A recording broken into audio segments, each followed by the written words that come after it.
Shabbat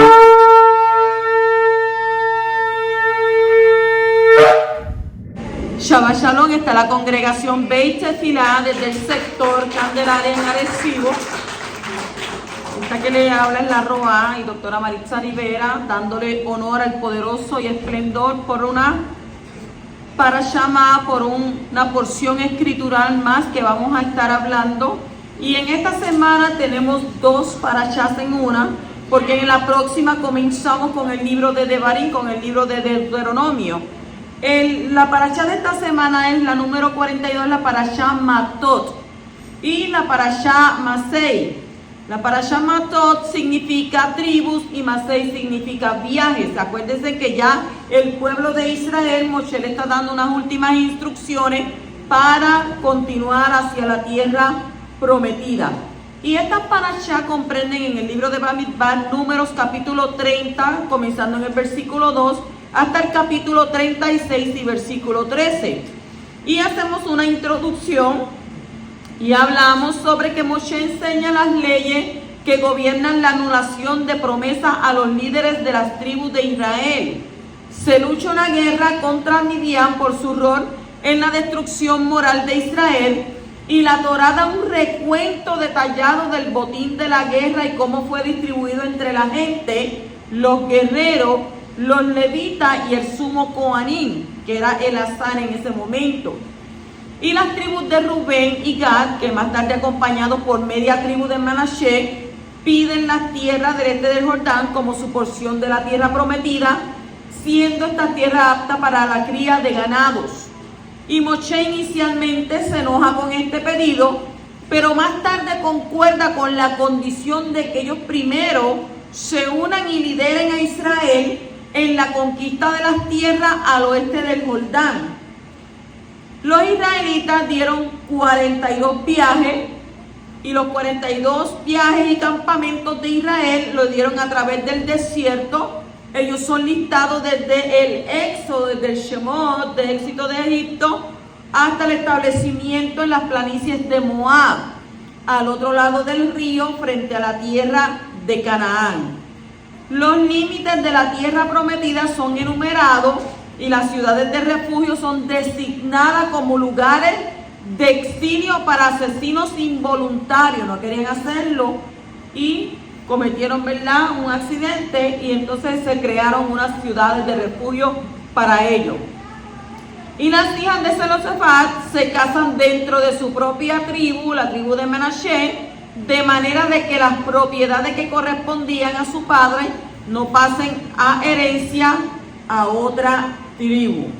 Comenzamos en el capítulo 30 y versículo 2, donde dice: entonces Moshe habló a los jefes de las tribus de los hijos de Israel diciendo: esto es lo que Yahweh ha ordenado.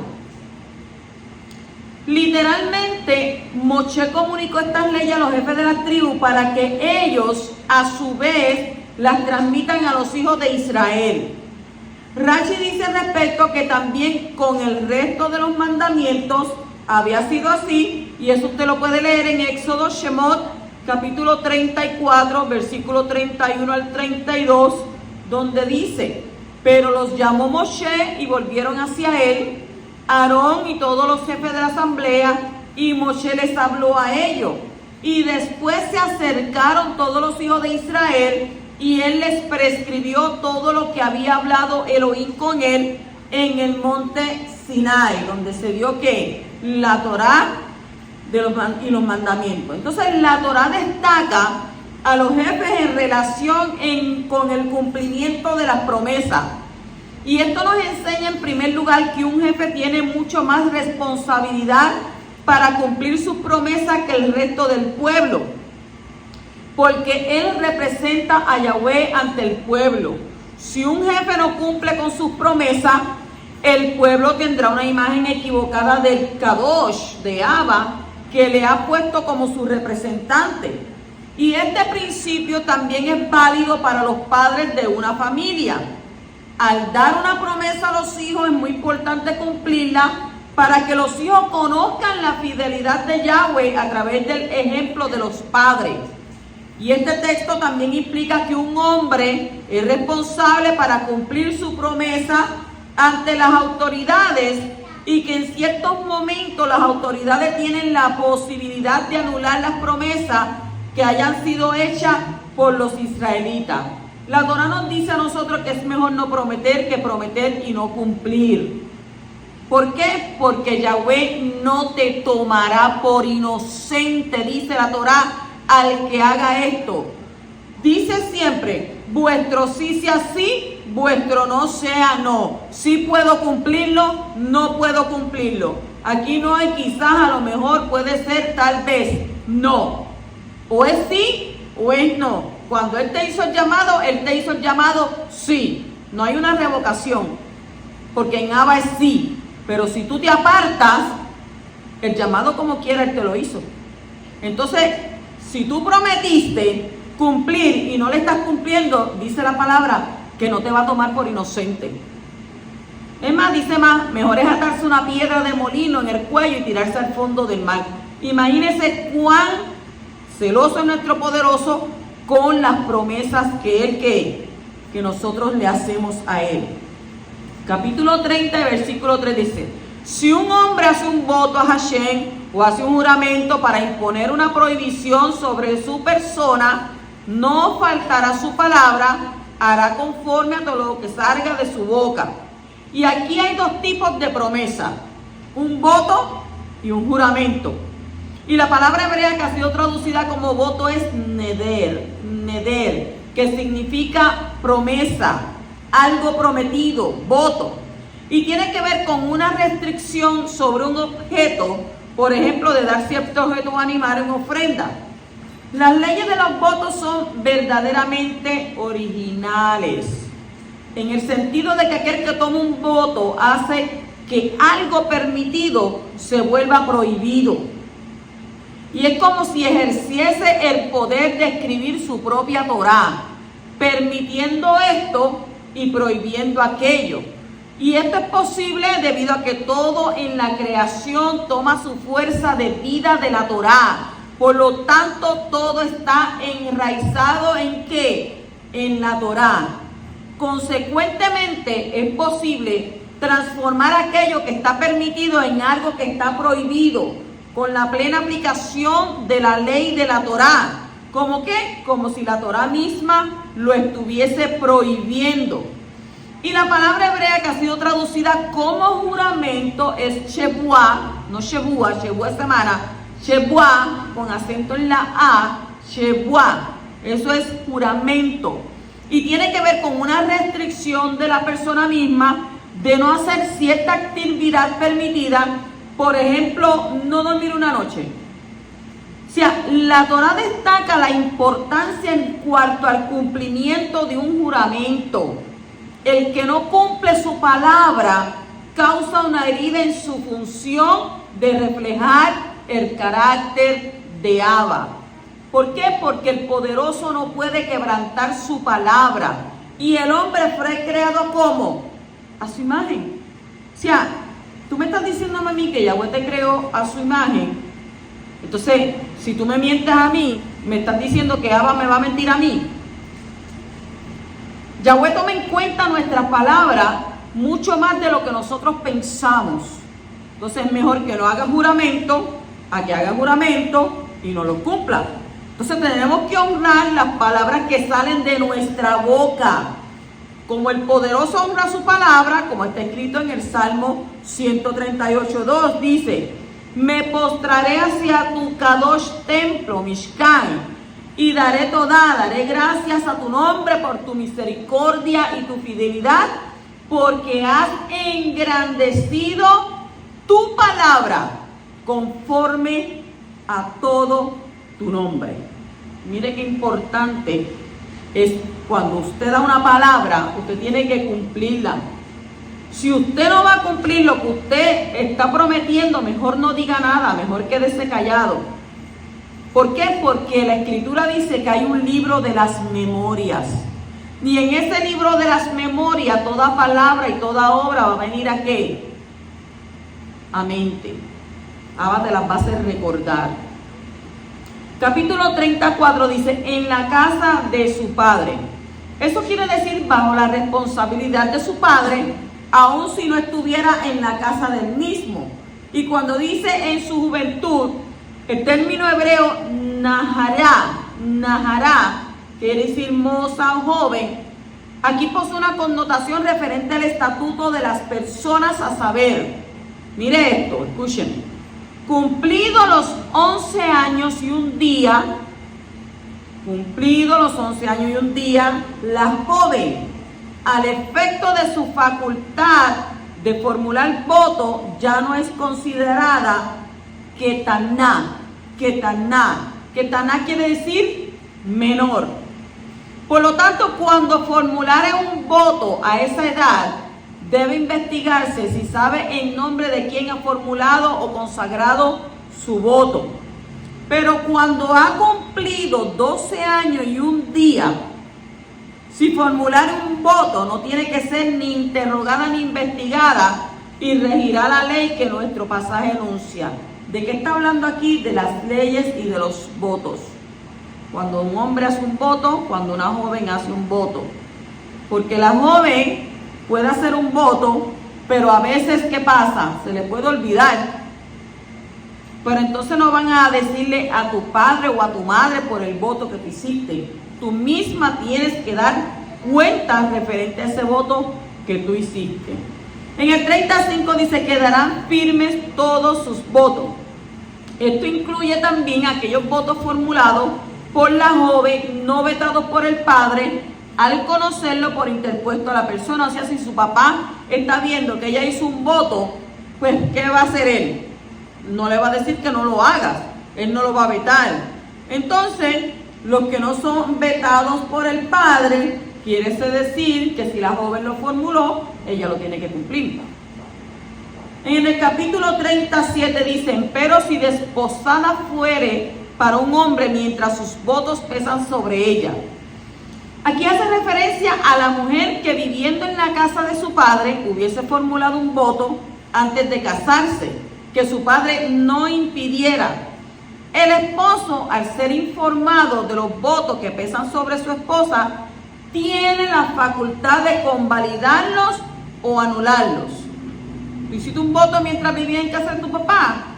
Se lo dijeron, mira, esta muchacha hizo un voto, esta hija mía hizo un voto, y el marido dice, pues yo no quiero que ella siga con ese voto. Él tiene el derecho. Tú no le puedes decir, no, que tú no tienes derecho. No, sí. Aquí dice la Torá que él tiene derecho. Él tiene derecho ¿a qué? A convalidarlo o a anularlo. En el capítulo 38 dice, pero si en el día en que su marido se entera de ello, se lo prohíbe, entonces él anulará el voto bajo el cual ella está y la declaración imprudente de sus labios con que se ha comprometido, y Yahweh la perdonará. Hay dos razones por las cuales el poderoso dio esa autoridad al marido. Sí, Roa, dígamelo, porque es que ¿cómo va a ser posible? Sí. Pues número 1, un voto dado por la desposada antes del desposorio o por la esposa después del casamiento podrá afectar la futura relación matrimonial, y por eso el esposo, para el bien de su familia, tiene la autoridad para deshacer ese voto. Número 2, el esposo tiene la responsabilidad de cuidar a su esposa y vigilar sobre el bienestar de ella. Si él ve que el voto que ella hizo en su adolescencia es perjudicial para ella, pues entonces él puede anular su voto. ¿Entienden?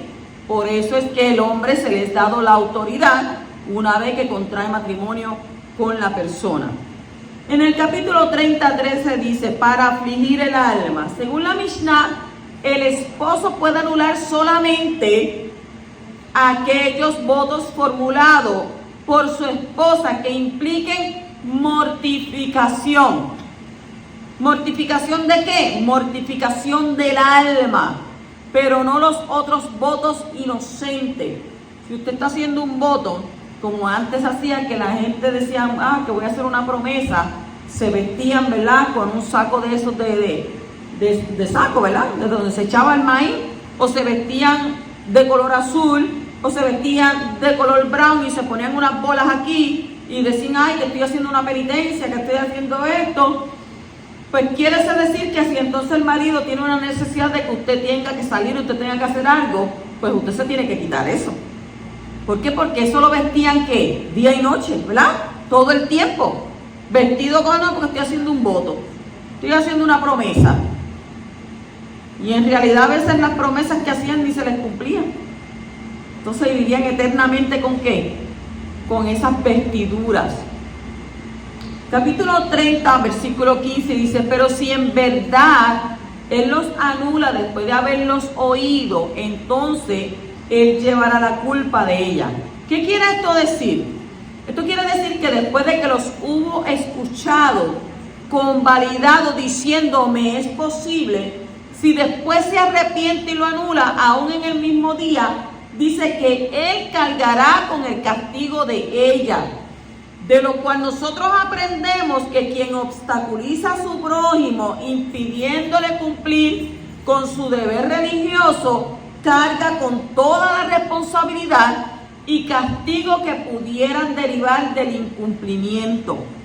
Y esto significa que el marido asumirá todas las consecuencias que implique la falta del cumplimiento de ese voto. Y tener autoridad implica tener ¿qué? Responsabilidad. Tú tienes autoridad, tienes responsabilidad. No hay autoridad sin responsabilidad. En el hogar, toda autoridad se le da ¿a quién? Al Cohen, al marido. Él tiene que dar cuenta de su esposa y de sus hijos. ¿Por qué? Porque la autoridad es dada a él. Y muchos dirán, no, pero que es que yo vivo sola, que yo aquí no vive nadie, está bien. Si no hay marido, pero acuérdate que esto es por escala. Está el poderoso y tiene su hijo Yeshua HaMashiach. Entonces, si tú eres soltera o eres viuda o eres divorciada, acuérdate que por encima de ti está el poderoso de Israel. No diga como aquel hombre que decía, por encima de mí ni el sombrero porque no lo uso. No, por encima de nosotros siempre está Abba Kadosh. Capítulo 31 y versículo 2 dice, toda venganza completa sobre los midianitas por los hijos de Israel, después será reunido a tu pueblo. Yahweh le está hablándole aquí a Moshe. Y todos sabemos, ¿verdad?, que por cuenta del mal consejo de Bilam o de Balaam que le dio a Moab, ¿qué sucedió? Al rey Moab envió a todas las mujeres medianitas, ¿para qué? Para que sedujeran a los israelitas. La mujer cae por lo que oye, es un dicho popular por ahí, la mujer cae por lo que oye. Tú le endulzas el oído a la mujer, ella va a caer por lo que oye. Pero, ¿de dónde viene eso? ¿Por qué? Viene del Gan Edén, porque Eva le prestó el oído a escuchar lo que la serpiente decía. Pero dice que el hombre cae por lo que ves. Sería que entonces, ¿verdad? El hombre siempre, déjeme decirle algo, y es una realidad, el hombre siempre va a caer por lo que ve. Cuando nosotros nos vamos a la escritura, nos da muchísimos ejemplos. Y el mayor ejemplo en la Torá es David, que cuando él se suponía que estuviese en la guerra, con todo, ¿verdad?, con toda su gente, ¿dónde él estaba? Estaba en el balcón. Y estaba, ¿qué? Observándolo a la belleza del Creador. Qué lindo Yahweh hizo las cosas. Qué hermosos esos árboles. Mira aquel pajarito, qué bello, como vuela. Mira qué colores tan hermosos tiene. Y de momento digo, ¡ay! Reprendemos y atamos la carne. Mire esa mujer que está ahí. ¿Qué es lo que ella hace? ¿Ah? La mujer allí estaba bañándose, lubricándose. Y él dijo, vayan a buscarme a aquella mujer que quiero hablar con ella. Pero era una mujer ¿qué? Era una mujer de uno de sus soldados de Urías, era una mujer casada, era una mujer que no tenía que posar sus ojos sobre ella. Entonces, el hombre cae por lo que ve y la mujer por lo que escucha. Entonces, ¿qué sucede? Abba dijo que él quería venganza. No Moshe, Yahweh quería venganza completa sobre los madianitas. ¿Por qué? Por causa de los hijos de Israel. Entonces la venganza fue ¿contra quién? Contra Midian, no fue contra Moab. ¿Por qué? ¿Usted no se ha hecho esa pregunta?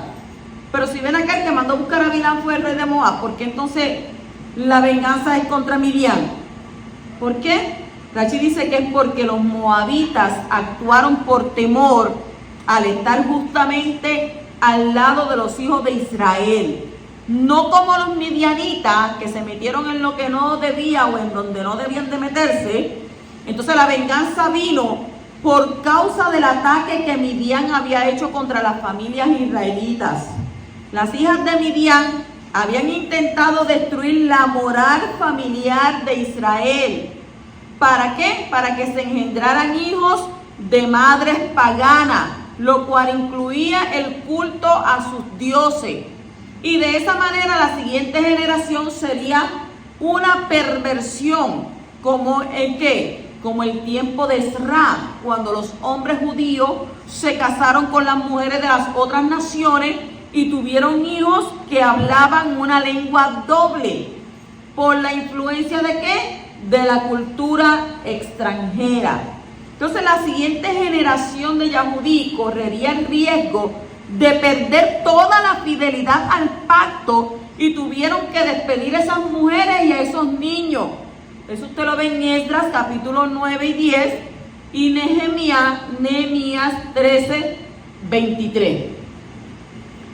En el capítulo 31 y versículo 3 dice: y habló Yahweh y habló Moshe al pueblo diciendo: armad a algunos hombres de entre vosotros para la guerra, a fin de que suban contra Midian para ejecutar la venganza de Yahweh en Midian. Entonces, ¿de quién es la venganza? En Devarim capítulo 32, versículo 35 está escrito: mía es la venganza y la retribución.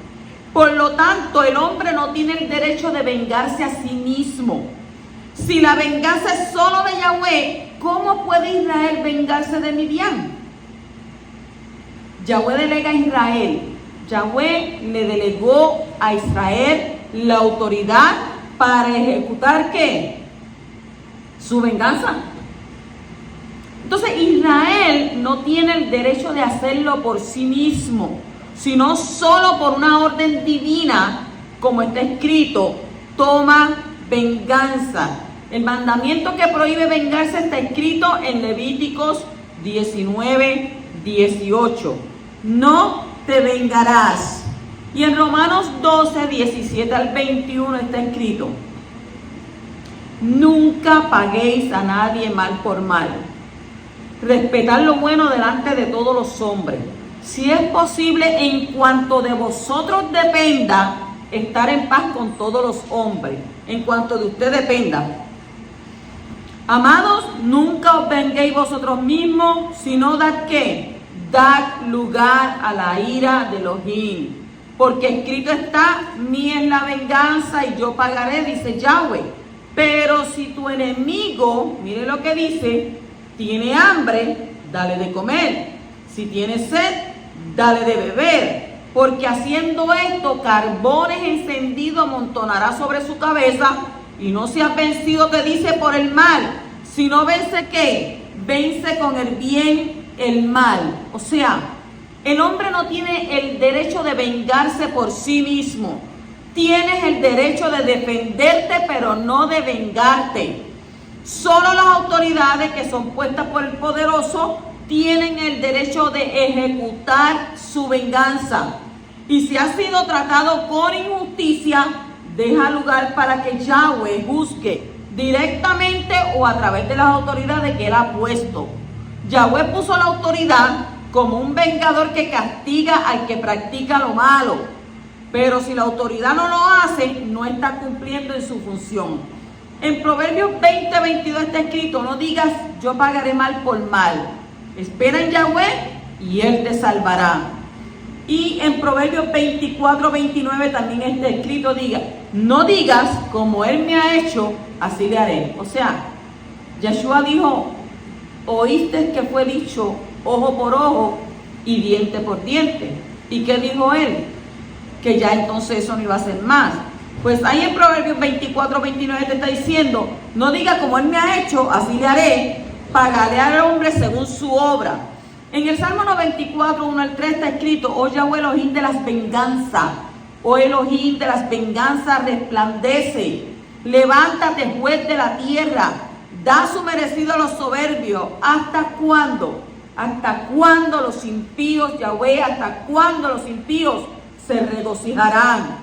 Y este salmo que nos enseña a pedirle a Abba que ejecute la venganza en la tierra, como también está escrito en Revelación 6, 9 al 10. Y en Hebreos 10, 30 al 31 está escrito: pues conocemos al que dijo, mía es la venganza y yo pagaré. Y otra vez, el Creador juzgará a su pueblo. Y dice más: horrenda cosa es caer en las manos de un Elohim vivo.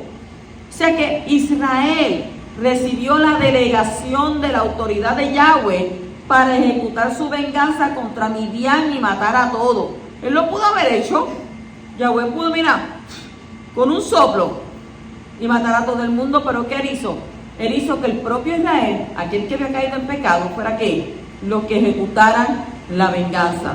Entonces, Yahshua HaMashiach ha recibido de Yahweh la autoridad sobre todos los hombres de la tierra, como está escrito en Mateo 28, 18, Matitillá. Y acercándose Yahshua les habló diciendo: toda autoridad me ha sido dada en el Shamayim y en la Ared. Y por esto él tiene el derecho y la responsabilidad de ejecutar la venganza de su Padre sobre todos los hombres que no le obedecen, como está escrito en Revelación, capítulo 19, versículos 11 y 16, y segunda de Tesalonicenses 1, 6 al 10. Usted los busca esos textos, los lee y se va a dar de cuenta. En el capítulo 31, versículo 5 dice: entonces se prepararon entre los miles de Israel, 1000 de cada tribu, 12,000 hombres armados para la guerra. Una vez que Abba da el permiso para que vayan a hacer guerra, pues escogieron 1000 personas de cada tribu. Y en las escrituras el número 12 tiene que ver con gobierno. Así que cuando aparece el número 12,000, siempre en relación con la guerra, tiene que ver con dominio y autoridad. Usted puede buscar estos textos: Yehoshua 8:25, Shoftim, Jueces 21:10, Segunda de Samuel 17:1, Primera de Reyes 4:26 y 10:26, Salmo 61. Los 12,000 de cada tribu que son mencionados en Revelación 7 son los que van a conquistar el mundo para el reino venidero. La nueva Jerusalén mide 12,000 estadios en 3 direcciones. Revelación 21:16. Y esto significa que tendrá dominio total sobre todo el mundo creado. ¿O usted pensaba que era 12,000, que los 144,000 eran que iban a escoger 2 o 3 de ahí, esos son los que se van a salvar? No, esos son cada uno de las 12 tribus. Capítulo 31 y versículo 6 dice: y Moshe los envió a la guerra, 1000 de cada tribu, y a Pinjas, hijo del Cohen Elazar, a la guerra con ellos, con los utensilios sagrados y las trompetas en su mano para la alarma. Ellos tuvieron que llevar los utensilios sagrados a la guerra, y según Rachi se trataba del arca, la placa de oro del sumo Coanín junto con las trompetas. Y esto nos enseña que fue una guerra que, más que física, fue espiritual, porque más adelante vemos como ninguno de los hijos de Israel había muerto en esa guerra, en el versículo 49. O sea que fueron protegidos sobrenaturalmente, porque la gente que va a la guerra, alguien tiene que venir sin un pie, sin una mano, sin una pierna, ¿verdad? Sin un brazo, con la cabeza abierta. Y dice que sobrenaturalmente ellos fueron protegidos. Capítulo 31 y versículo 8 dice: también mataron a espada a Bilán, hijo de Beor. Hay quienes piensan que después que Bilán volvió a su país natal, que era donde, en Mesopotamia, regresó nuevamente a Midian al enterarse de la epidemia que afectó a Israel por su consejo. Eso lo vemos en el versículo 16. Para recibir su ¿qué? Su recompensa monetaria de manos de los ancianos de Midian. Bilán recibió parte de la venganza de Yahweh por haber dado consejo para hacer pecar a los hijos de Israel. Y el que causa que otro peque, dice que tendrá su castigo. Capítulo 31, versículo 19. Y vosotros acampad fuera del campamento por 7 días. Todo el que haya matado a una persona y todo el que haya tocado un muerto, purificaos vosotros y vuestros cautivos el tercero y el séptimo día. Según Rashi, esto significa que no podían entrar en el atrio del santuario durante 7 días, porque Moshe les dijo que se tenían que quedar fuera.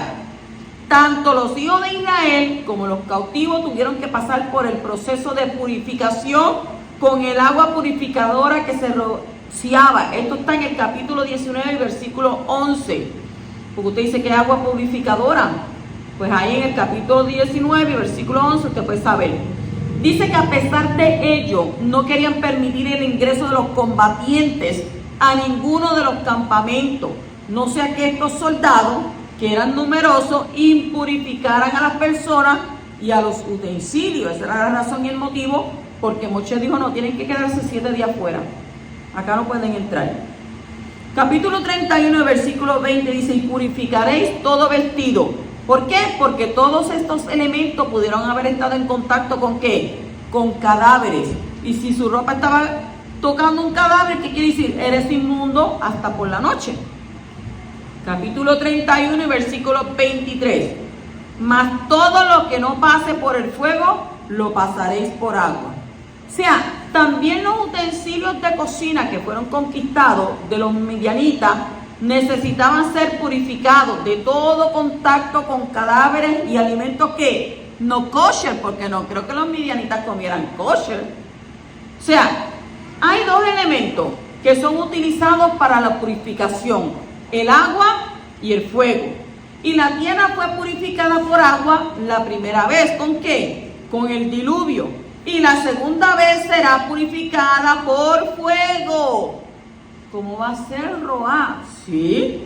¿Dónde está eso? ¿Dónde dice la Torá que va a ser purificada? Vamos a buscar segunda de Kefa, segunda de Pedro, capítulo 3, versículos 6 al 7. Dice, por lo cual el mundo de entonces fue destruido siendo inundado con agua.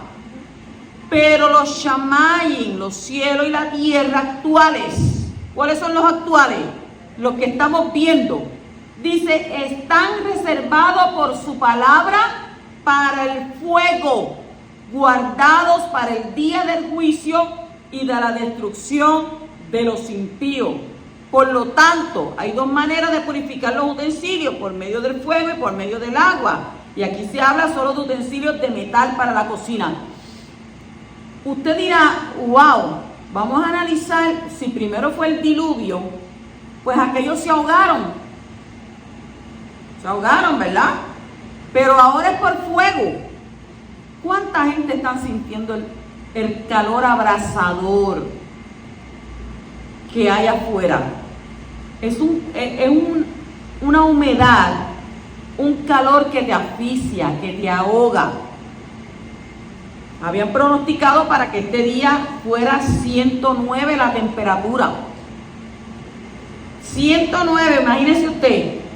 Aquellas personas que están en su casa, que lo único que tienen es un abaniquito, y entonces cuando comienza a dar esa calor, y ese abaniquito da a echarte más calor encima. Por eso hay gente que muere, porque se asfixian, se ahogan. Pero qué terrible, porque la Escritura dice ahí que entonces este cielo y esta tierra que actualmente está reservado, ¿para qué? Para el fuego. Pidámoslas al poderoso, ¿verdad? Que nos dé la fortaleza y la fuerza de caminar cada día en su palabra y de buscarle. ¿Por qué? Porque no sería fácil usted quemarse. Ponga un dedito en la llama para que usted vea cómo arde. Capítulo 31 y versículo 35 dice, de los seres humanos, de las mujeres que no habían conocido varón, acostándose con él, fueron en total 32,000. Hubo una gran cantidad de personas supervivientes, 32,000 mujeres que no habían conocido varón. De allí aprendemos que tenía que haber habido una matanza de muchísimos hombres y mujeres adultos. O sea, si 32,000 eran vírgenes, imagínense las mujeres y los hombres que mataron y los niños. Capítulo 31, versículo 50 dice: por tanto hemos traído a Yahweh como ofrenda lo que cada hombre ha hallado, objetos de oro, pulseras, brazaletes, anillos, pendientes y collares, para hacer expiación por nosotros ante Yahweh. Según el Midrash, los soldados que eran sadiquín, que eran justos, dieron estos objetos con el fin de obtener ¿qué? Expiación. ¿Por qué? Porque no habían podido evitar ver a las mujeres midianitas. ¿Y estas mujeres qué pasó con ellas? Estas mujeres fueron las que hicieron pecar a los israelitas. Entonces, de esta manera ellos quisieron pedir perdón por no haber obedecido toda la orden de Yahweh por medio de Moshe, dejando con vida a todas las mujeres, según está escrito en el capítulo 31 y versículo 14. En el capítulo 31 y versículo 54 dice: remembranza para los hijos de Israel. O sea, ¿qué hicieron con estos metales? Hicieron utensilios. ¿Para qué? Para el servicio, para que queden como un recuerdo permanente. En el capítulo 32 y versículo 4 leemos: la tierra que Yahweh conquistó delante de la congregación de Israel es tierra para ganado, y tus siervos tienen ganado. O sea que los hijos de Gad y de Rubén dijeron que tenían mucho ganado. Y la zona al oriente del Jardín, donde se establecieron las dos tribus y media, porque acuérdense que eran ¿qué? Gad, Rubén y media de Manasés, era muy conflictiva, donde la vida humana sufría una devaluación considerable. Y por eso necesitaban 3 ciudades de refugio para 2 tribus y media, en contraste con las 3 ciudades de refugio para las 9 y media tribus del otro lado del Jardín. O sea, 3 para quienes, para las 2 y media tribus, y ¿cuántas? 3 para las otras 9 y media, o sea, una al lado y el otro lado posterior. En el capítulo 32 y versículo 5 dice: y dijeron: si hemos hallado gracia ante tus ojos, que se dé esta tierra a tu siervo como posesión, no nos hagas pasar el Jardín. Primero dijeron que no querían pasar el Jardín. Entonces, luego, al ser reprendidos por Moshe, cambiaron de opinión y buscaron otro argumento. Entonces, vamos a pasar solo los guerreros delante del ejército y luego regresaremos a nuestra familia. Eso está en el versículo 16 al 19. Pero ellos creían que se las sabían todas. Y ellos cumplieron sus promesas. Claro que la cumplieron. Pero ¿sabe cuánto tiempo estuvieron? Estuvieron 14 años haciendo la guerra junto con Yehoshua hasta que toda la tribu hasta que toda la tierra fue ¿qué? Conquistada. No, está bien, yo voy, esto es cuestión de una semana.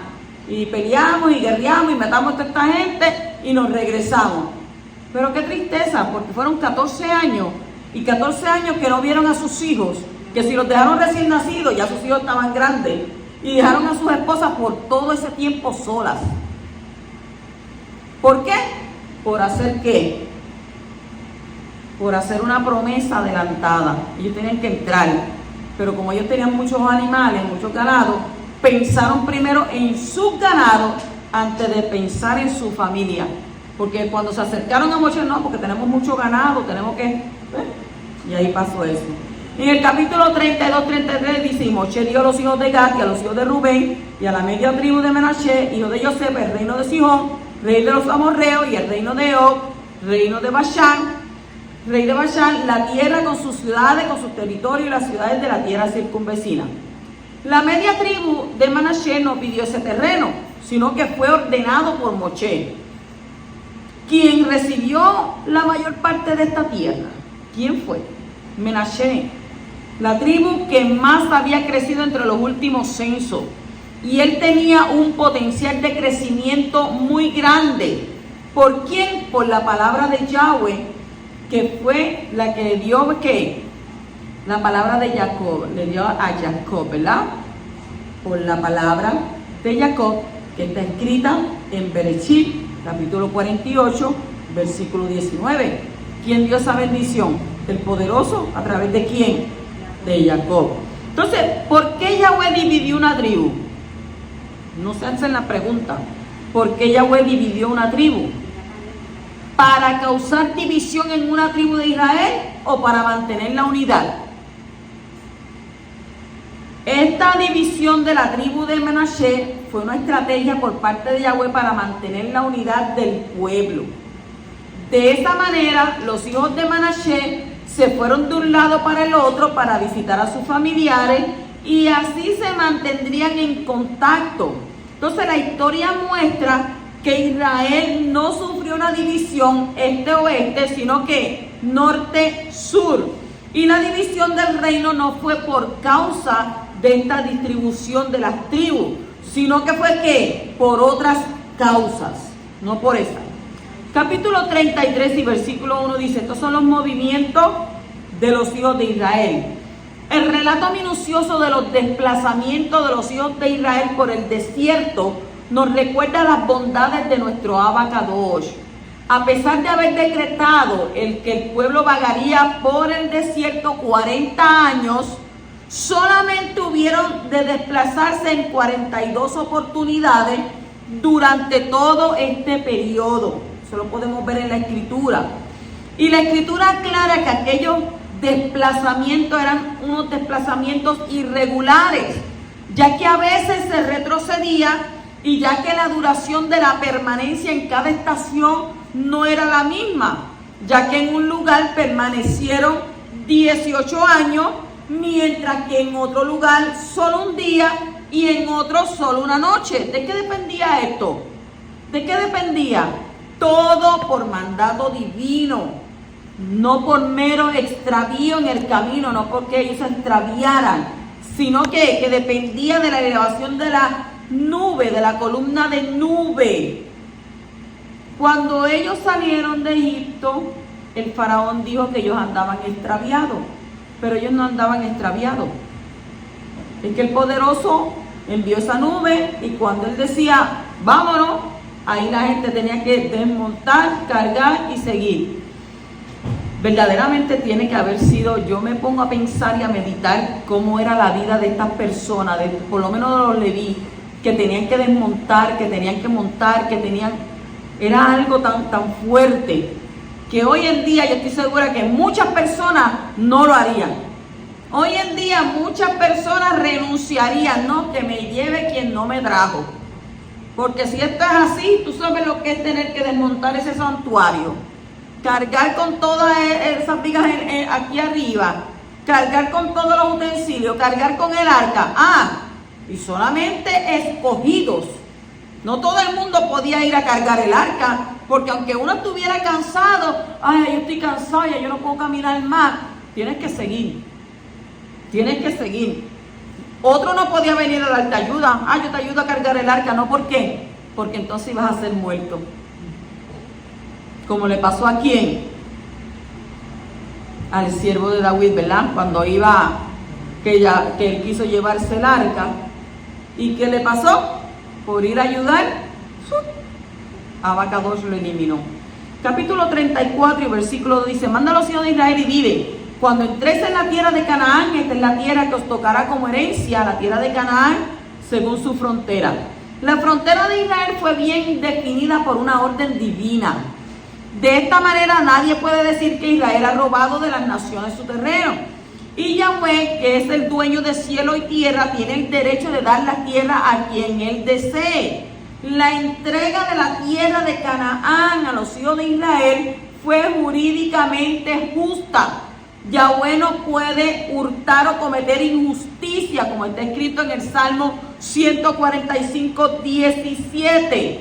Justo es Yahweh en todos sus caminos y bondadoso en todos sus hechos. Según la enseñanza del Mashiach, solo los humildes, los que obedecen la Torá, tienen el derecho de vivir en la tierra de Israel. Y solo los que obedecen la Torá serán los que tendrán el derecho de vivir en la tierra de Israel durante el reino mesiánico. Los hijos de Israel fueron expulsados de la tierra en varias ocasiones en la historia. ¿Por causa de qué? Por causa de no haber obedecido la Torá. Así que los únicos que tienen el derecho divino de habitar la tierra de Israel son los que cumplen la Torá de Yahweh. Los Yahudí que viven en idolatría no tienen ningún derecho ante el Shammai de permanecer en la tierra de Israel. La tierra es para los justos, no para los pecadores. ¿Qué dice el Salmo 25, 12 al 13? ¿Quién es el hombre que teme a Yahweh? Él le instruirá en el camino que debe escoger. En prosperidad habitará su alma y su descendencia poseerá la tierra. No dice el cielo, no dice el Gan Edén, dice la tierra. Y en el Salmo 37, 22 y 29 dice: porque los que son bendecidos por Yahweh poseerán la tierra, pero los maldecidos por él serán exterminados. Los justos poseerán la tierra y para siempre morarán en ella. Los que quebrantan los mandamientos puestos por Yahweh son maldecidos por él y pierden el derecho de la tierra. Donde usted ve eso en Levíticos capítulo 26 y en Devarim capítulo 28. En el capítulo 35:11 dice: escogeréis para vosotros ciudades para que sean vuestras ciudades de refugio, a fin de que pueda huir allí el homicida que haya matado a alguna persona sin intención. Si una persona mataba a alguien por accidente, tenía la posibilidad de huir a una de las 6 ciudades, ¿verdad que dijimos? 2:30 habían 3 y 9:30 habían 3 ciudades. Pues entonces ellos tenían que huir a una de esas 6 ciudades de refugio. En hebreo es Arei Miklat. Arei Miklat. Cuando alguien había matado a otro, uno de los familiares más cercanos al muerto tenía la autoridad de ser el vengador de la sangre del muerto. Y eso se llama en hebreo Goel Hadán. Goel Hadán es redentor de la sangre. ¿Para qué? Para ejecutar la venganza de Yahweh y derramar la sangre de aquel que había matado a su familiar. Conforme a Bereshit, capítulo 9, versículo 6, donde está escrito: el que derrame sangre de hombre, por el hombre su sangre será derramada, porque a imagen de Yahweh hizo él al hombre. Capítulo 35 y versículo 25 dice: y la congregación librará al homicida de la mano del vengador de sangre, y la congregación lo restaurará a la ciudad de refugio a la cual huyó, y vivirá en ella hasta la muerte del sumo Coanín, que fue ungido con óleo Kadosh. Aquí la palabra congregación se refiere a la corte de justicia, el Betín. El Talmud enseña que en el caso de que él había muerto, no tuviera ningún familiar que pudiera ser vengado, ¿verdad? Que pudiera ser el Goel Hadán, el Betín tenía la responsabilidad para proveer con uno. Y este Goel tenía la autoridad para matar al asesino en todo lugar donde lo encontrara. Pero si el tribunal juzgaba que el homicidio había matado sin intención, el Goel tenía prohibido vengarle dentro del área de la ciudad de refugio. El que había huido a una ciudad de refugio tendría que estar fuera de su propia casa durante todo el tiempo que permanecía con vida. ¿Quién? El sumo Coanín, que estaba en funciones cuando sucedió el accidente. Incluso el que haya matado a otra persona por medio de un accidente tiene que sufrir un tipo de castigo de cárcel. Y esto nos enseña cuánto Yahweh valora la vida humana. Usted sabe que han habido muchas personas que han ido borrachos y han matado a una persona, ¿y qué le hacen? Han ido a la cárcel. No obstante, este tipo de cárcel fue un lugar de santidad, de Kadoshá, donde vivían los levitas, que dedicaban la mayor parte del tiempo al estudio de la Torá. Pero en el momento de la muerte del sumo Coanín, la persona quedaba libre para volver a su propia casa y su propio terreno. Y el vengador de la sangre perdió su derecho de ejecutarle. Mire que el poderoso tiene salida para todo y para toda situación. Así que, Hazak y Shabbat Shalom.